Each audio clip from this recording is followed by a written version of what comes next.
Apakah Anda termasuk orang yang sering kali merasa gagal di masa lampau? Ada banyak peristiwa buruk yang terjadi, sehingga itu semua membuat Anda menyesal tiap kali mengingatnya. Seolah ada rantai masa lalu yang terus terikat di kaki yang ingin melangkah ke masa depan. Hidup jadi terasa berat. Luka hati menjadi semakin lebar ketika harus bersinggungan dengan orang lain dan berbagai peristiwa yang terjadi pada masa sekarang. Pastinya Anda sudah jenuh dan lelah menjalani kehidupan dalam bayang-bayang masa lalu yang kelam. Bagaimana keluar dari gelapnya bayang-bayang tersebut? Sudut pandang sangat menentukan. Selama kita masih belum punya niat mencari manfaat atau kebaikan dari peristiwa buruk yang kita alami, maka kita tidak akan pernah bergerak maju meraih masa depan yang gilang gemilang. Padahal setiap peristiwa buruk selalu ada kebaikan di dalamnya, asalkan kita mau mencarinya. Percayalah, hal tersebut tidak sesulit mencari jarum di tengah jerami. Yakinlah bahwa Tuhan selalu punya rencana baik, walau kita mengambil keputusan yang salah sehingga menyebabkan terjadinya peristiwa buruk. Di balik peristiwa selalu ada manfaat baik yang bisa kita petik.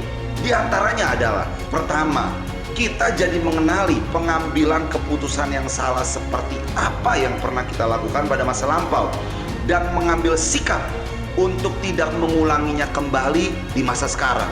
Yang kedua, jika berkaitan dengan orang yang menyakiti hati, maka kita bisa belajar untuk mengampuni, sebab kita sadar kebencian yang kita simpan justru menyiksa diri kita lebih dalam.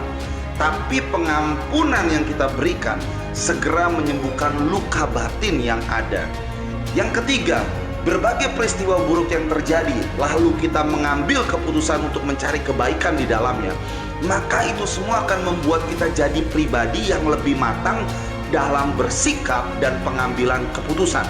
Emosi kita pun menjadi lebih stabil dalam menyikapi situasi dan juga sikap orang lain, sehingga hidup kita semakin lebih bijaksana.